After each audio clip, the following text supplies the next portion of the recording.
ኢትዮጵያ በሺዎች ዓመታት ያስቆጠረ ታሪክ ያላት ሀገር፣ ነገስታት የነገሱባት፣ ጀግኖች የተወለዱባት። ነገር ግን በ20ኛው ክፍለ ዘመን አንድ ሰው ተነሳ፣ ዙፋን ሰበረ፣ ንጉሠ ነገሥት አወረደ፣ ኢትዮጵያን ሙሉ በሙሉ ለወጠ። አንዳንዶቹ ጀግና ይሉታል፣ አንዳንዶቹ አምባገነን ይሉታል። ታሪክ ግን ሁለቱንም ይዞ ይናገራል። ስሙም ኮሎኔል መንግስቱ ኃይለማርያም ነው። ዛሬ የዚህን ሰው ሙሉና እውነተኛ ታሪክ እንነግሮታለን። ሚስጥሩን፣ ድሉን፣ ጭካኔውንና አሳዛኙን መጨረሻውን። እስከዛው ላይክ፣ ሼር፣ ሰብስክራይብ ያረጉ ይጠብቁ።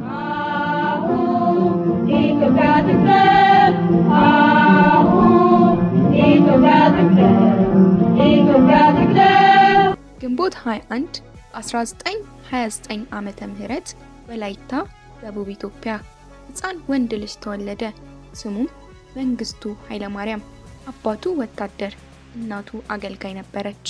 ቤተሰቡ ድሃ። ጣሊያን ኢትዮጵያን ወሮ በነበረበት ዘመን ተወለደ። ሕፃኑ መንግስቱ ዓለም ከባድ ሆና ተቀበለቻቸው። አንዳንድ ታሪክ ጸሐፊዎች እናቱ የራስ ከበደ ተሰማ የቤት ሰራተኛ ነበረች ይላሉ። ራስ ከበደ ተሰማ የዳግማዊ አጼ ምኒልክ ዘር ነበሩ። ስለዚህ አንዳንዶቹ መንግስቱ የዳግማዊ ደም ቅልቅል ነው ይላሉ። እውነቱ ግን ሙሉ በሙሉ አልተረጋገጠም። ልጅ መንግስቱ ከእናቱ ጋር አዲስ አበባ ተዘዋወሩ። በሰው ቤት ያደጉ፣ ድሃ ሰፈር ውስጥ ያደጉ፣ ነገር ግን ልቡ ትልቅ የነበረ ነው። ምኞት ነበረው፣ ፍትህም ይፈልግ ነበር። ወጣቱ መንግስቱ ወታደር ሆነ። የሆለታ ወታደራዊ አካዳሚ ገባ። ትምህርቱ ጠንካራ ነበር። መንግስቱም በዛው ልክ ትጉ ተማሪ ነበር። ቀስ በቀስ ማዕረግ መጣ። ከዛ አሜሪካ ሄዶ ወታደራዊ ስልጠናን ወሰደ። ለ6 ወራት አሜሪካ ውስጥ ዘመናዊ ወታደራዊ ጥበብን ተማረ። እድሜው 30 ዓመት ሲሆን ሜጀር ሆነ። ነገር ግን ሰራዊቱ ውስጥ ቅሬታ ነበር። ደሞዝ ዝቅተኛ ነበር። ከፍተኛ ማዕረጎች ለሀብታሞች ብቻ ተሰጡ። ድሃ ወታደሮች ዝቅ ተደርገው ነበር። መንግስቱ ይህንን አይቶ በቁጣ ተነሳ። 1966 ዓመተ ምህረት ኢትዮጵያ ውስጥ አብይ ለውጥ ተጀመረ። ቀዳማዊ ኃይለ ሥላሴ ስልጣናቸው ደከማቸው። ረሃብ ደረሰ። ህዝቡ ጮኸ። ተማሪዎች ወጡ። ወታደሮች ተቃወሙ። የወታደሮች ምክር ቤት ተቋቋመ። ደርግ ማለት ጊዜያዊ ወታደራዊ አስተዳደር ምክር ቤት ማለት ነው።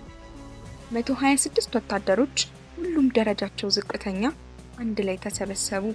መንግስቱ ኃይለማርያም ከነዚህ አንዱ ነበሩ። መስከረም 2 1966 ዓመተ ምህረት ቀዳማዊ ኃይለ ሥላሴ ተወሰዱ። ዙፋኑ ወደቀ። 3000 ዓመት የዘለቀው የኢትዮጵያ ንጉሳዊ ስርወ መንግስት አለቀ። ደርግ ስልጣን ያዘ።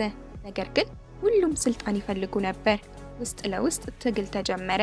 ህዳር 9 1967 ዓመተ ምህረት የደርግ መሪ ጀነራል አማን ሚካኤል አዶም ተገደሉ። 60 የቀዳማዊ ኃይለ ሥላሴ ሚኒስተሮች ያለ ፍርድ ተተኩሰውባቸው ተገደሉ።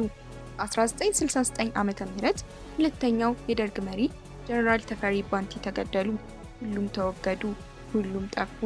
የካቲት 24 1969 ዓመተ ምህረት ኮሎኔል መንግስቱ ኃይለማርያም የደርግ ሊቀመንበር ሆኑ። እድሜያቸው 39 ዓመት ነበር። ታሪካዊ ቀን፣ መስቀል አደባባይ። መንግስቱ ደረሱ። ቀይ ፈሳሽ ያለበት ጠርሙሶች ይዘው ሰበሯቸው፣ ወደ ህዝቡ ወረወሩ። ይህ የጸረ አብዮቶች ደም ነው ጮሁ። ዓለም ደነቀው። ኢትዮጵያ ፈራች። ከ1969 እስከ 1971 ዓመተ ምህረት ቀይ ሽብር። ይህ ዘመን ኢትዮጵያ ጨለማ ውስጥ የነበረችበት ነው። መንግስቱ ጠላቶቻቸውንና ተቀናቃኞቻቸውን ይፈልጉ ነበር። ኢህአፓ ኢትዮጵያ ህዝባዊ አብዮት ፓርቲ ደርግን ተቃወመ። መንግስቱ ወሰኑ። ሁሉም ጠላቶቻችን ይጥፉ አሉ። ሚስጥራዊ ፖሊስ ሁሉም ቦታ ተሰማራ። ሌሊት ሰዎች ይወሰዱና ጠዋት ግን አስክሬናቸው ጎዳና ላይ ይታይ ነበር። ቤተሰቦቻቸው የጥይት ዋጋ ስጡ ይባሉ ነበር። አስክሬኑን ለመረከብ ለጥይቱ ዋጋ ይከፍሉ ነበር። ምን ያህል ሰዎች ሞቱ ብለን ስናይ ዝቅተኛ ግምት 30,000 ሰዎች፣ ከፍተኛ ግምት ደግሞ 500,000 ሰዎች ናቸው። ሁሉም ያለ ፍርድ፣ ሁሉም ያለ ምክንያት። ኢትዮጵያ ለቀሰች። መንግስቱ ኮሚኒስት ነበሩ። ሶቪየት ህብረት፣ ኩባ ጓደኛቸው ሆነ። አሜሪካ ጠላታቸው። ሶቪየት ህብረት ወታደራዊ መሳሪያ፣ ታንኮች፣ አውሮፕላኖች እንዲሁም ባለሙያዎችን ላከ። ኩባ ጀነራል አርናልዶ ኦቾአ 12000 የኩባ ወታደሮችን ይዞ መጣ። ኢትዮጵያ ሙሉ በሙሉ ሶሻሊስት ሀገር ሆነች። ምን ተደረገ? መሬት ከባለቤቶቹ ተወስዶ ለገበሬዎች ተሰጠ። ፋብሪካዎች ብሔራዊ ሆኑ። ትምህርት ለሁሉም ተስፋፋ። ነገር ግን ግፍ ቀጠለ። ነፃነት አልነበረም። ህዝቡ የሚፈራ ነበር። 1969 እስከ 1970 ዓመተ ምህረት የኦጋዴን ጦርነት። ሶማሊያ ፕሬዝዳንት ዚያድ ባሬ ኦጋዴንን ወረረ። ኦጋዴን የሶማሊያ ምድር ናት አሉ።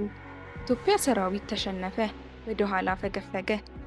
ኦጋዴን ከኢትዮጵያ እጅ ወጣ። መንግስቱ ሶቪየት ህብረትንና ኩባን ጠሩ። 12000 የኩባ ወታደሮች፣ ታንኮች፣ አውሮፕላኖች ኢትዮጵያን ረዱ። በ1970 ዓመተ ምህረት ኦጋዴን ተመለሰ። ሶማሊያ ሸሸ። ህዝቡ ተደሰተ። መንግስቱ ለጊዜው ጀግና ሆኑ።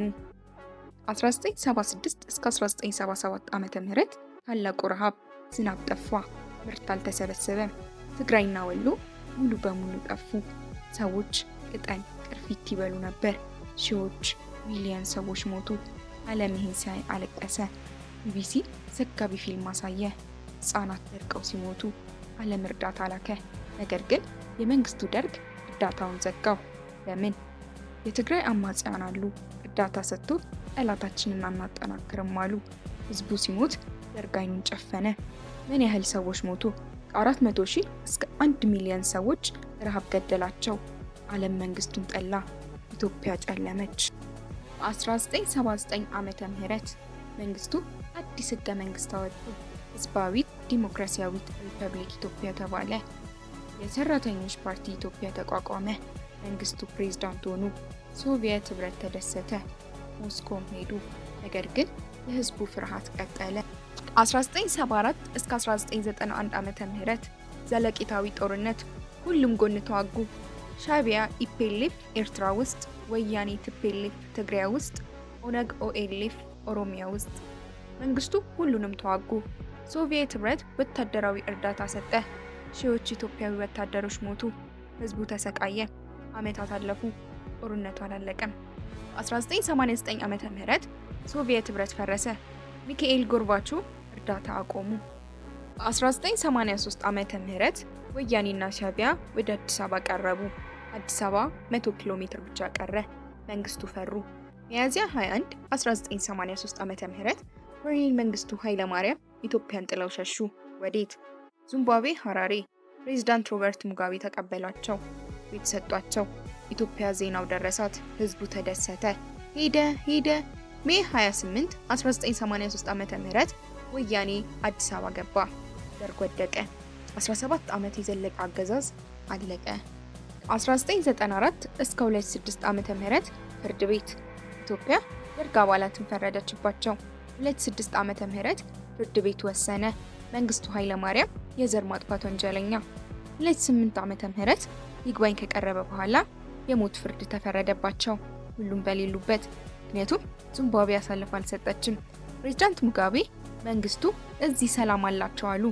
ዛሬ 2026 ዓመተ ምህረት ኮሎኔል መንግስቱ ኃይለማርያም ዚምባብዌ ሐራሬ ውስጥ ቤታቸው አሉ ይባላል።